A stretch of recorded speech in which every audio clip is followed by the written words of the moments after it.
All right, and we're back with another episode of the Lakers Fast Break podcast. It's Gerald Glassford coming right back at you here from Lakers Fast Break, Pop Culture Cosmos, Game Source, and Inside Sports Fantasy Football. We truly appreciate everyone out there listening to all of our shows, and if you can, please give us a 5-star review on Apple Podcasts. Plus, if you can like, share, subscribe, follow, and do everything you can that you can to support us right here at the Lakers Fast Break, Pop Culture Cosmos, Lakerholics.com, and the Hoopheads Podcast Network, like V. Garcia, who returns, one of the biggest Jared Dudley fans that's out there, although I don't see him sign up yet, so maybe not. But he was at the meeting the other day with LeBron and Russell and AD and all that. But if you can go ahead and support us on social media, Lakerholics.com, and wherever you get Lakers Fast Break, it is sincerely appreciated. Well, day 2 is still not officially done. I'm still going to have Jamie Sweet. I'm going to have my good friend TJ Johnson. And I'm also going to have Mr. Laker Tom coming back later in the program. Yeah, Garcia says, head trainer Dudley. Yes, head trainer Jared. Well, I always said that he may be better as a coach. Same thing with Rondo. I think that's where their future lies. And you know what? Right now, the Lakers do have spots open on the coaching staff. So we'll see what happens there. But it is day 2 of NBA free agency, and outside of Stephen Curry getting a momentous amount of cash thrown his way, $217 million over 4 years. That's right, $217 million over 4 years. I mean, it's been still a pretty active day, but the Lakers did make some moves that I am more happy about. When I left you on last day, I was kind of concerned. And of course, I've been hearing it from friends all over that are not Lakers fans. You know, the geriatric jokes and the retirement home jokes are, flying all over the place when it concerns the Lakers, because they did get a lot of individuals that are on the backside of their careers. But today, they made a great emphasis on youth. And here today, right now, to talk about and share his complete thoughts on what's going on with the Lakers. He's a good man indeed. You got to go ahead and check out what he does for Lakerholics.com. It's the MagicMan. It's Sean Grice. And Sean, I want to update everybody on who, if they've not heard yet, they picked up today. We all know that yesterday, if they picked up a lot of players yesterday, they're a little bit on the older side, but they picked up yesterday Trevor Ariza, Dwight Howard, Wayne Ellington, and they also got Kent Bazemore yesterday. Today, I think, was a much better day for the Lakers, although most of those guys can't hit the 3, which is something the Lakers sorely lack. Today, they picked up Carmelo Anthony. I know that was the big headliner, but for me, the best moves of the day was Malik Monk, Kendrick Nunn, and THT retaining his services as well. So I want to hear your thoughts. I'm going to give the floor to you. I know the V. Garcia is saying the locker room is going to smell like Ben Gay. With all of those. You know what? This is what the Lakers have asked for. I mean, I am concerned about the defense. I am concerned about the fact that there's, if you do put AD at the 5 and you do put LeBron at the 4, that there's not a super great option at 2. I mean, Kendrick Nunn could play 2 in a small guard offense, but he is smaller, but he loves to score and could still fill a backup point guard role on the side. But I think he does need to be a starter in that situation. There's still no 3, a small forward that I would absolutely love right now. But your thoughts overall? I'm gone up from a D+, and I'm getting into the C+ range right now. So it's gone up a full grade because I love the infusion of youth that they actually made a point in getting in today's acquisitions. For the most part, Carmelo notwithstanding. Of course. I agree with you wholeheartedly. By the way, am I coming in loud and clear? Yes, you're actually really good today. You're really good. I wanted to get you on and so you have your own segment, but I'm always worried about your connection up there in Canada. I don't know when Canada shuts us down, and all that. So, I've all got love for Canada, even though Megan Rapinoe does not at this point in time. But yeah, Elton and V, thank you so much for the thumbs up. But your thoughts, Magic Man, on what the Lakers did so far? I agree 100% with what you emphasized, Gerald. I mean, we've been talking about, I think, for the last 6 months, there needs to be an infusion of youth somewhere. And if you can't get long-term youth, at least get something in the short term to kind of give, your old vets a shot in the arm, so to speak. And you're right, Kendrick Nunn will do that as a backup point guard. He can fill up the basket. I really was surprised at Malik Monk because I didn't really hear anything about the Lakers being linked to him in any seriousness from anybody like Woj or Shams or just about any reliable source out there. So that was a shock to me, but a pleasant one, so to speak. Um, I wasn't so morose about yesterday. I think ultimately, I mean, Gerald, do you think Dwight is sort of a utility center at this point? I mean, And that's something I failed to mention too, that yes, they did get Dwight Howard. He is going to be somewhat of a utility center. And of course, it's so funny because I mentioned this to Jamie Sweet the day that he mentions that he's going to take the second year and final year on his contract. Marc Gasol over in Tokyo, he goes and pulls the donut. In fact, both him and his brother, the Gasol brothers, zero. Ricky Rubio goes out of his mind, yet Spain still loses because Mark and Gasol, both Gasols, I think you and I scored the same amount as both Gasols yesterday, as far as that's concerned. But I'm still concerned. There's still areas of concern. But, if AD's playing the 5 and he's healthy, I think that's the best spot. I mean, sure, that's been much talked about. I really think that we still have a couple things we need to work on, but we still have the $8.3 million trade exception. It depends on who you talk to. I believe it is an $8.3 million trade exception that they got for Alex Caruso going to Chicago. I think that's what has been talked about and bandied about. No one seems to be having a true confirmation on it because if you talk to ESPN, it's not there. If you talk to other cap experts, that it is there, that it was created by, of all things, the Houston acquisition of, what's the center's name that was formerly with Boston? Daniel Tice. Yeah, Daniel Tice, of all things, in one of the worst free agent deals. Just that's a cap issue right there. But when it concerns also as well, Dennis Schroeder, he has sign and trade capabilities that he probably needs to have at this point if he wants to get any kind of decent contract.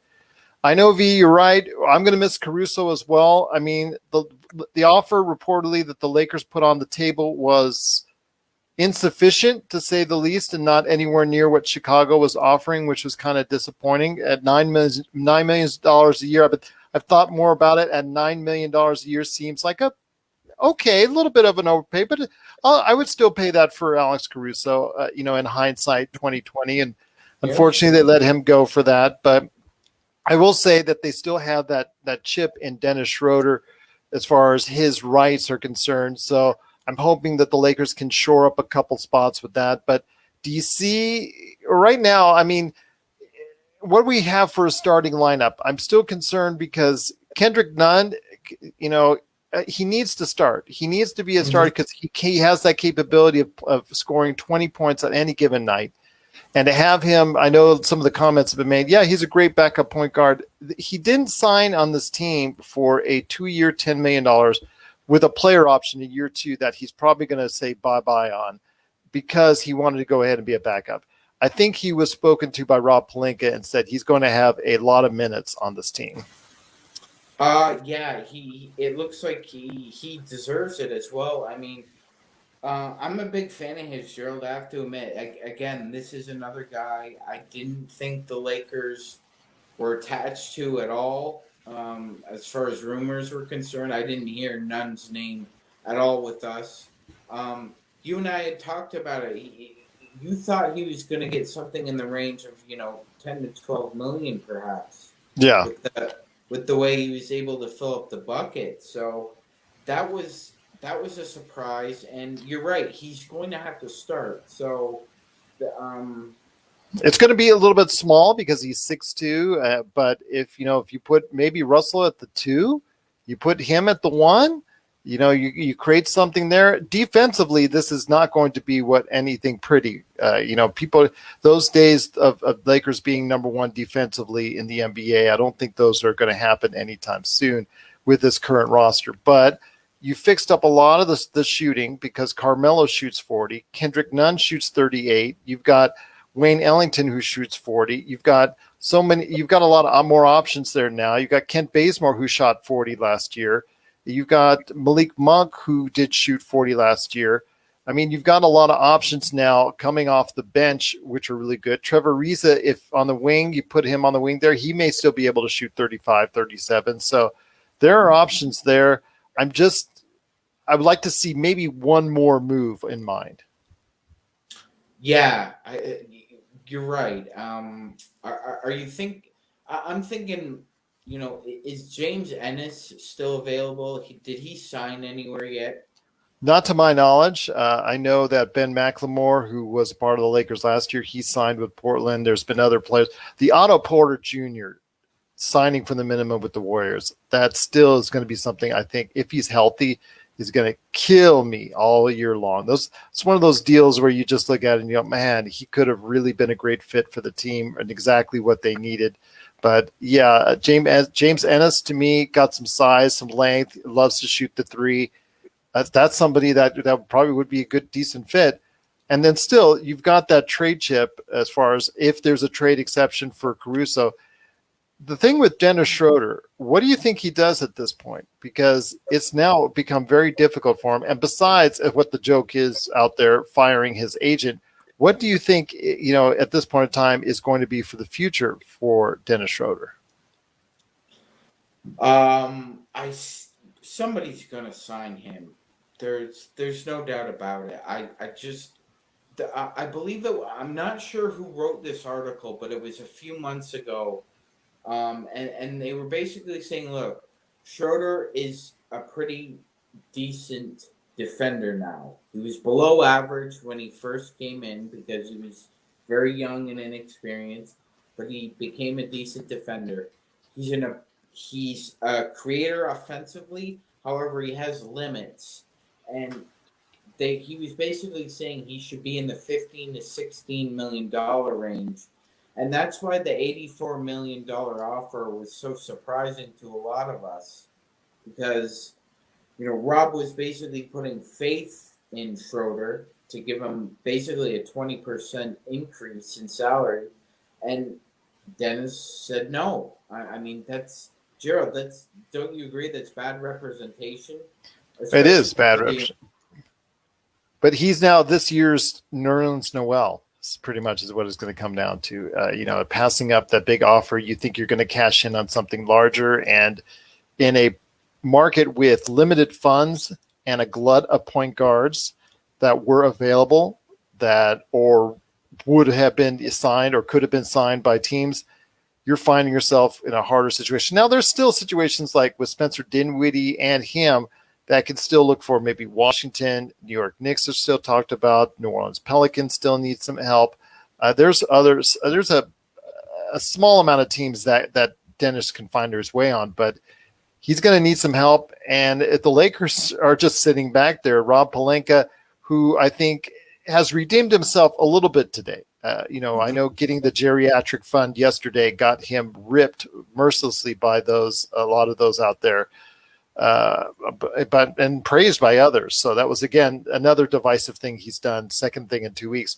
But today he can sit back knowing that not only he got the team a little bit younger, which was needed, he still got the team, in advance as far as people that can put the ball in the bucket, but he still has that nice chip, and he can just sit back and wait for what's to happen with Dennis Schroeder.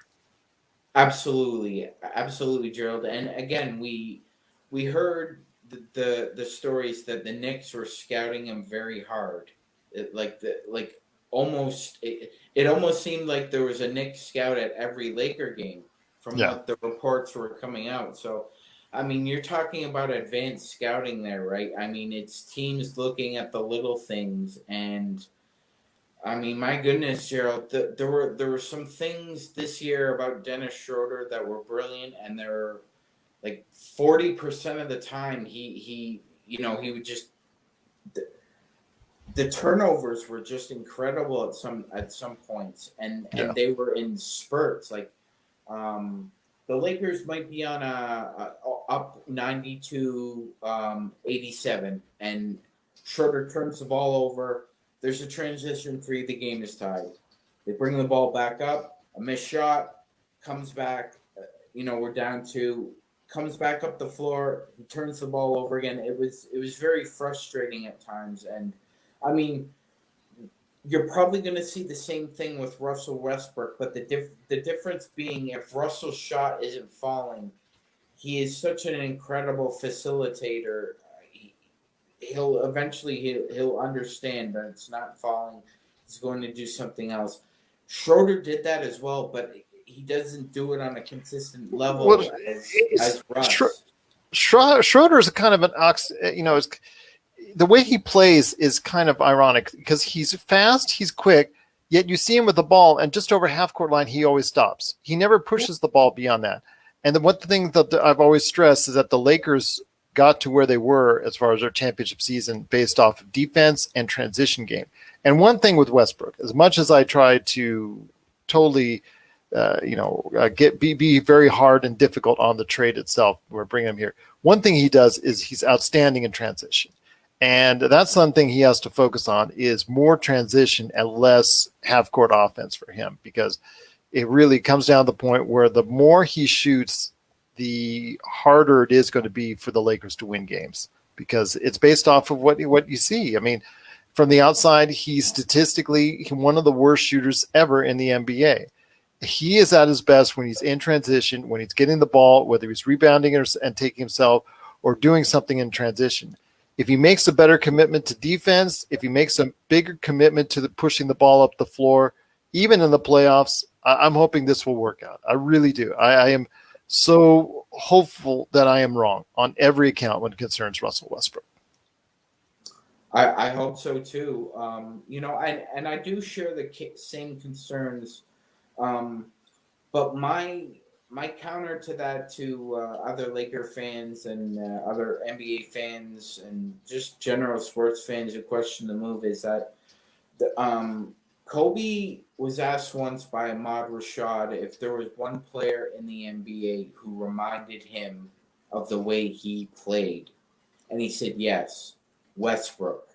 Westbrook plays with the type of ferocity that I play with.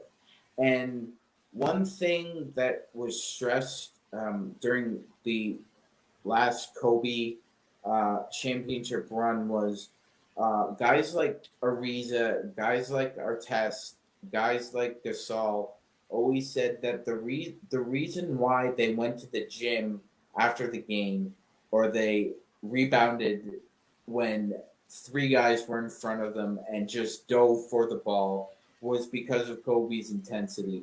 And I think Russ's intensity will rub off on this team. And Gerald, I think the design is, and Laker Tom was stressing this, if you put two quality shooters around Russell, AD, and LeBron, I think Russell will eventually be programmed and condition himself to understand that the best shot here isn't the one I'm going to take. I hope so. Because LeBron is the type of guy that he's going to take you down the hallway, underneath the stands, and he's going to let you know whether he beats you up or he yells at you. He's going to let you know on certain terms that he is not liking what he's seeing, and that's even with Russ. And that's even with Russ. But, they did get shooters, and that's something we stressed and what we were worried about the Lakers not getting. But they did get a bunch of individuals that can shoot right around or over 40%. But they also got a lot of individuals that are at an advanced stage in their careers. And I'm going to run this down for you. Carmelo is going to be 37 when the season starts. LeBron James is going to be 36 when the season starts. Marc Gasol is 36. Trevor Ariza is 36. Dwight Howard's 35. Wayne Ellington's 33. Russell Westbrook is 32. Kent Bazemore is 32. When Anthony Davis may be the youngest man in your starting lineup at 28, that may be an issue later on in the season as these guys get older and tired. But the team has a lot of individuals that they can lean on for 10, 15 minutes a game. That's what I'm seeing now. I took a step back. I looked at it. And yes, a lot of these guys are at an advanced age, but if they can give you 10 to 15 minutes a game, all these old guys, then maybe you can get away with it. but still, I think there's one more move that they need to make somewhere on the wing, and we'll go from there. But yes, I think that still things are looking pretty good for the Lakers. I was very sad to see Patty Mills being signed by Brooklyn, and I think that's a killer deal for them. I know that Rudy Gay also going to Utah is also a very good acquisition for them, kind of like what both of those teams did. I mean, Brooklyn, I think at this point is going to be in Vegas. It's going back and forth between the Lakers and Brooklyn as far as who's the favorite right now. But your thoughts on the confidence that you have with the Lakers going forward after today? I would say out of 10 right now, my confidence is an 8, Gerald. Yeah, I'm that's right around there too. Yeah, I think you're right. I think we need to add one more position. Hopefully, like you said, a bigger wing or just more, maybe more of a defensive presence. Um, you're right. We addressed the shooting. We also addressed, I think, at this point in time, every player will eventually understand their role, and that's important for team chemistry. Yeah. Like we were saying earlier, Dwight Dwight understands he's going to be a utility center, Yeah. and Carmelo understands he's going to be a backup power forward. He's going to be the backup four. He's going to come off the bench like he did in Portland. One thing about Melo, even though he's 37, I mean, he's still strong as a bull, Gerald, and he still seems to be in the right positions on the weak side to get those boards, and that's crucial, especially in a down the stretch in a playoff game.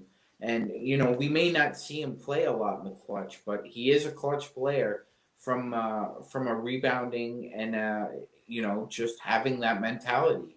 I mean, it's obvious that Rob also looked for guys with a Kobe connection.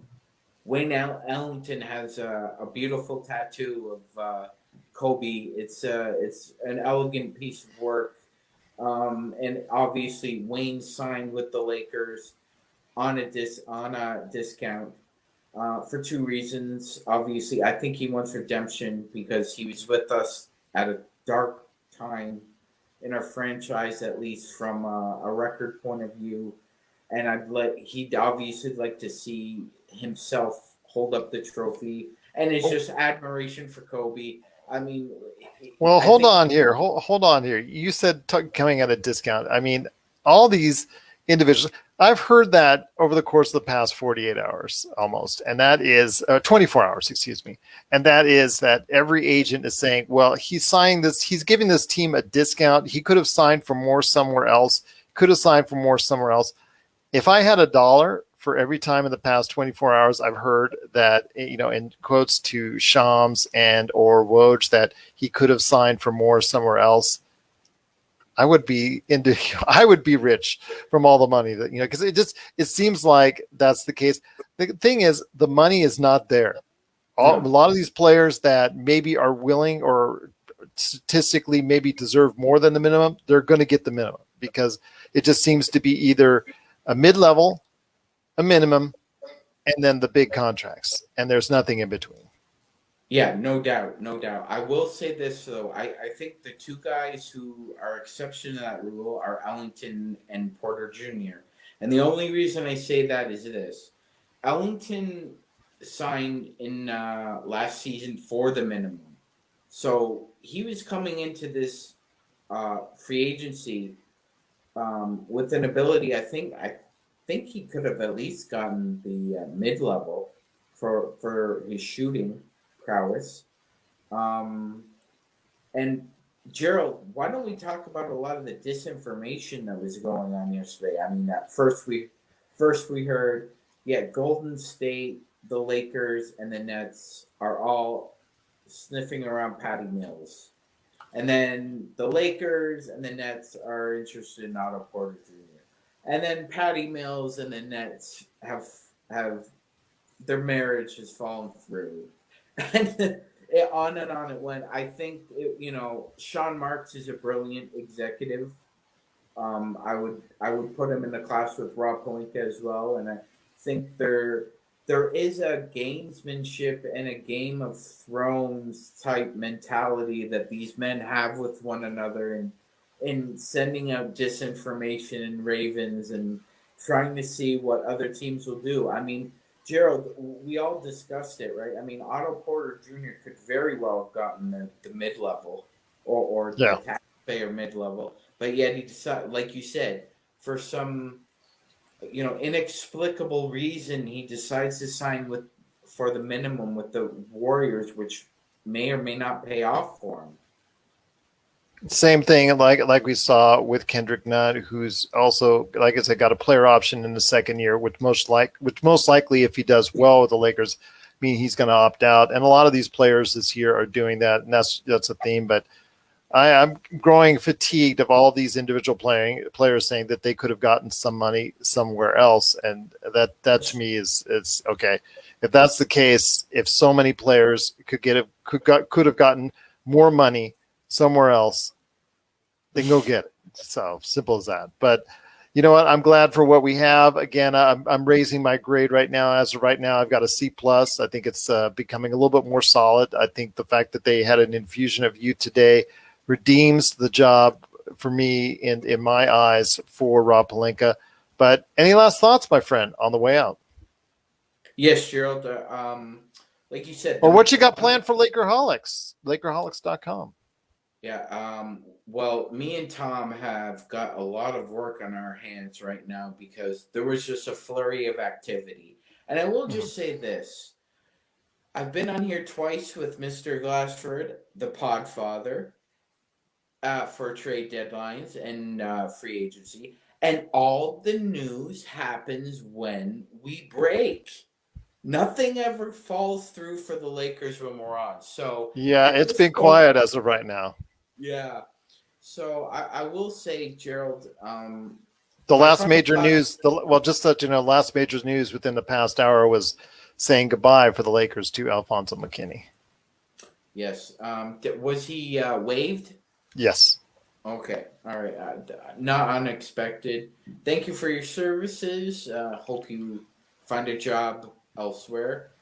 Yeah. My final thoughts, Gerald, are as far as Dennis Schroeder goes. When you look at the pyramid now of point guards, it probably goes Dinwiddie, Dragic, and then Schroeder. I think more teams would be interested in the Dragon than Dennis at this point.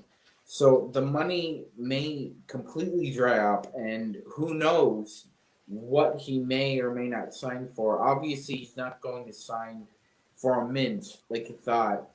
Um, I always thought that the reason why his representation put out that gaudy number was to always have them come back to the Lakers and say, "Yeah, we'll accept the $84 million offer." Well, sometimes in business, when you refuse the offer, it's all off the table. We're not negotiating with you, and see you later. And it may look that Rob just said, "See you later, Gerald." I know people want to sign him for a 1 year, $16 million deal, or put him in a sign and trade. I think it's difficult at this point to try and remedy his situation. That's his problem. That's what I've always tried to get across, is that I don't think the Lakers, as an NBA franchise, would be putting themselves in a good position with their own colleagues if they rewarded bad behavior.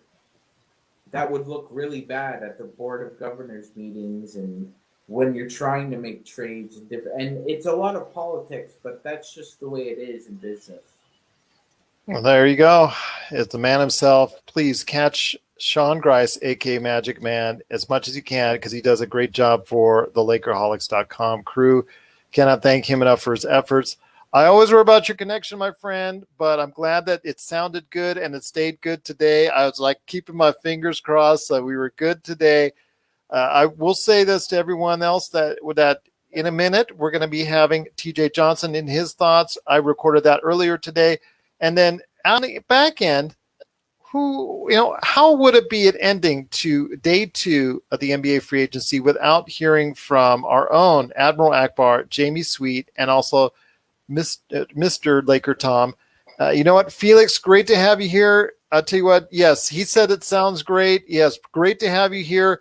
Want to let everybody know it's going to be around 10 p.m. is what Jamie Sweet is targeting for tonight, Pacific. So if you get this and listen to this, we will be back at 10 p.m. Pacific. I hope to have on Laker Tom and Jamie Sweet. I'm looking forward to it, to hear their final thoughts as we close on out. But Felix, V, cannot thank you enough. Jamie actually was listening in, so I'm sure he'll have something to say about our performance right now. Joshua, as always, your new fan coming on to us each and every time out. Thank you so much. Elton Barrios, great to have you here as always. Very much welcome. But to everyone out there, we will be back tonight, 10 p.m. Pacific. I know that's late on the East Coast, and I do apologize for that. But Laker Tom and Jamie will be back with me, and we'll hear their thoughts on the back end about NBA free agency as well. But Sean, great to have you here as always, and thank you so much for stopping by. We'll see you soon right here at the Lakers Fast Break Podcast. Oh, good job as always. Thank you, V. All the best. Hope to talk to you soon. Thanks for coming back.